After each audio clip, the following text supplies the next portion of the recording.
demokrasi terpimpin. Demokrasi terpimpin itu dimulai ketika Presiden Soekarno mengeluarkan Dekret Presiden 5 Juli 1959 yang dimana dekret itu Indonesia kembali menggunakan Undang-Undang Dasar 1945 menggantikan Undang-Undang Dasar sementara 1950 yang dianggap menjadi bahwa itu lebih berpengaruh pada bangsa. Presiden Soekarno juga mengambil alih kekuasaan negara dengan mengurangi peran partai politik. Sementara itu, Presiden Soekarno juga didukung atau dibantu oleh militer dan partai politik lainnya. Yang kedua, itu ada peta kekuatan nasional. Peta politik kekuatan nasional itu dimulai ketika pada tahun 1960 sampai 1965 di mana Presiden Soekarno mengambil alih kekuasaan negara yang dibantu oleh TNI Angkatan Darat dan PKI atau Partai Komunis Indonesia. Setelah pemberontakan PRRI atau Permesta, TNI Angkatan Darat ini mempunyai peran yang sangat besar. Terus TNI juga membantu Soekarno dalam TNI Angkatan Darat itu membantu Soekarno dalam menghidupkan kembali Undang-Undang Dasar 1945. Namun Presiden Soekarno ini nggak mau kalau misalnya TNI itu sepenuhnya membantu dia. Jadi dia melakukan dua cara. Cara yang pertama itu dia merangkul partai-partai politik lain seperti PKI dan lain sebagainya. Lalu yang kedua dia memperkuat pertahanan militer seperti TNI Angkatan Udara, TNI Angkatan Laut. Lalu ada kebangkitan kembali PKI, di mana PKI itu sebelumnya pernah memberontak di tahun 1948, ini bangkit kembali di tahun 1952. PKI ini setelah mengikuti pemilu 1955, PKI akhirnya menjadi partai yang besar. Lalu PKI juga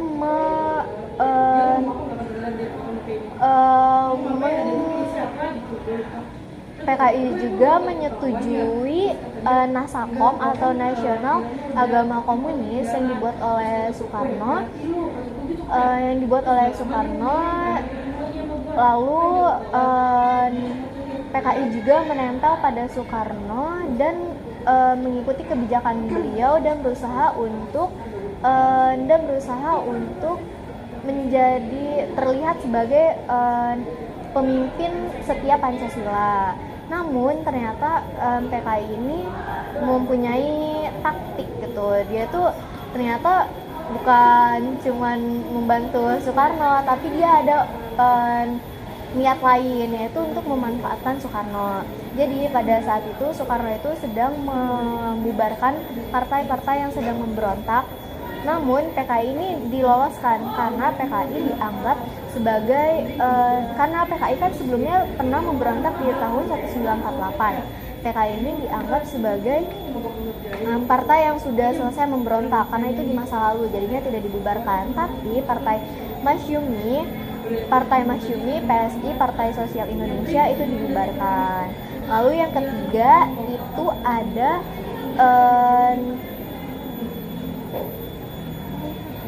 pengambilan kembali Irian Barat ya. Ya, betul. Yang ketiga itu di mana Indonesia itu sebenarnya sudah merdeka di tahun 1945. Irian Barat atau sekarang disebut sebagai Papua itu sebenarnya sudah bagian dari Indonesia. Tapi setelah rapat konferensi meja bundar atau KMB di tahun 1950, Belanda mengatakan bahwa Irian Barat itu bukan bagian dari Indonesia, atau mereka itu sepakat membahasnya 1 tahun kemudian. Namun masalah tersebut itu semakin berlarut-larut. Lalu Indonesia nggak punya cara lain. Indonesia akhirnya Indonesia akhirnya memutuskan untuk melalui jalur diplomasi,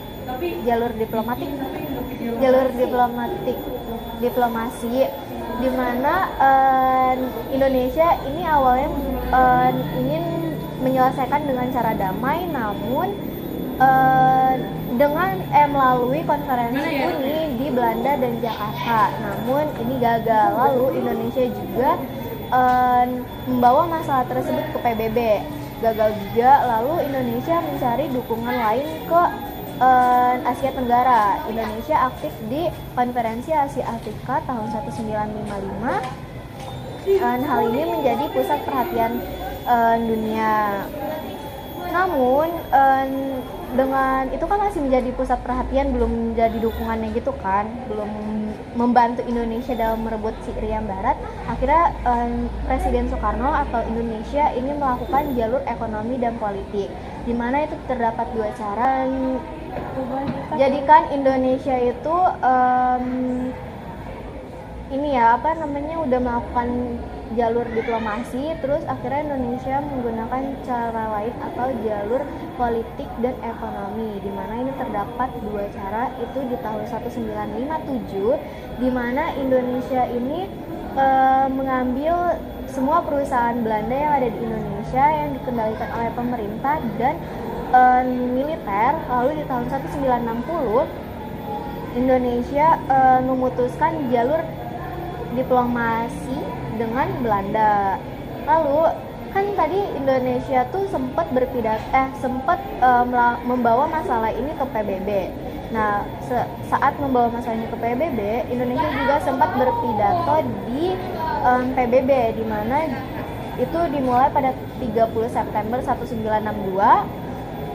Ini masih 1962. Ya.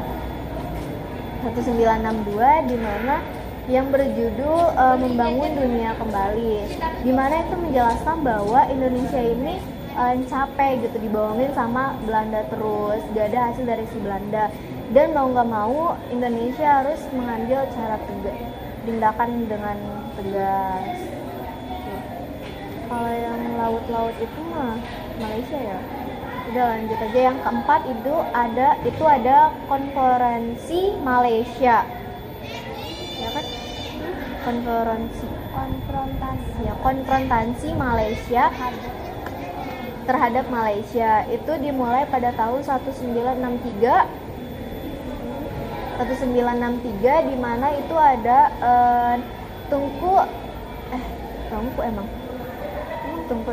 Tengku Abdurrahman dari Malaysia dan Lee Kuan Yew dari Singapura. Mereka ingin wilayah mereka itu disatukan menjadi Federasi Malaysia. Namun Filipina dan Indonesia itu nggak mau. Alasannya kalau Filipina itu mengatakan bahwa Kalimantan Utara atau bagian Sabah, kawasan Sabah dan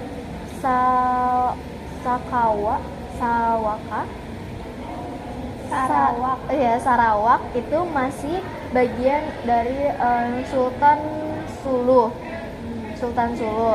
Tapi kalau Indonesia itu menolak karena dengan alasan khawatir Inggris itu masih mau mempertahankan kekuasaannya di Asia Tenggara.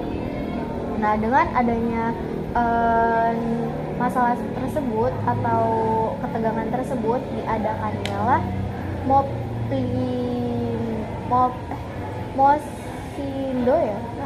Mopilindo, yaitu Malaysia, Indonesia dan Filipina, yang dilaksanakan di Filipina pada 31 Juli sampai 31 Juli guys ya. 31 Juli sampai 5 Agustus 1962. Ya itu. Di mana itu akhirnya dari rapat tersebut mereka menyetujuinya, namun harus dengan awasan dari si PBB, di mana lalu ya PBB ini akhirnya menemukan 3 dokumen penting, yaitu ada perjanjian apa sih?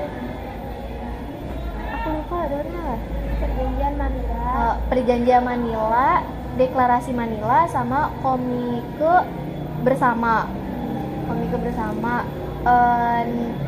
Di mana itu tuh akhirnya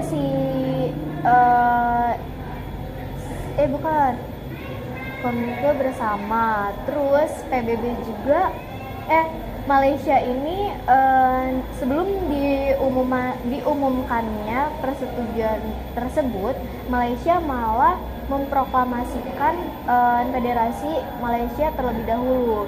Nah, dengan mendengar kabar ini, Presiden Soekarno tuh marah karena dianggap bahwa si Malaysia ini tidak sesuai dengan perjanjiannya gitu sebelumnya. Akhirnya Presiden Soekarno melakukan 2 cara juga. Yang pertama, Presiden Soekarno memutuskan diplomasi antara Malaysia dengan Indonesia.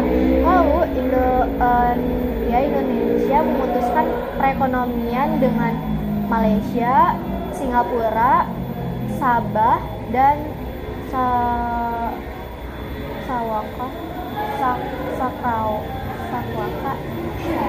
Sarawak gitu. Terus setelah berbagai konflik terus berlanjut, Indonesia itu sempat dicalonkan di PBB sebagai Dewan Keamanan PBB. Apa tadi? Malaysia dicalonkan sebagai Dewan Keamanan PBB. Nah, mereka kan masih konflik gitu kan. Nah, Indonesia yang mendengar hal tersebut tidak setuju bahwa Malaysia dicalonkan sebagai Dewan Keamanan PBB. Lalu karena Indonesia itu menganggap kalau PBB itu mendukung si Malaysia. Lalu Indonesia mengancam kalau misalnya Malaysia diterima, Indonesia akan keluar dari PBB. Lalu pada akhirnya setelah melewati berbagai cara, Malaysia itu diterima sebagai Dewan Keamanan PBB dan Indonesia langsung menegaskan bahwa Indonesia akan keluar dari PBB. Sebenarnya dengan keluarnya Indonesia dari PBB itu menimbulkan kerugian besar sendiri bagi Indonesia, dikarenakan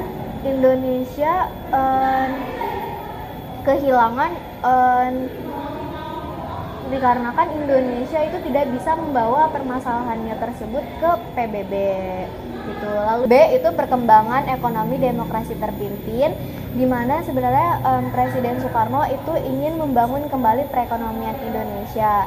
Tapi dengan melihat berbagai banyak konflik yang terjadi, yaitu seperti konflik Irian Barat, konflik konferensi Malaysia dan lain sebagainya, melihat itu merugikan banyak dana dan inflasi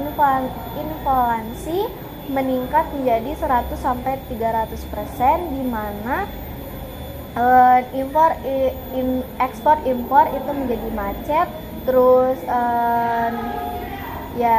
ekspor impor menjadi macet.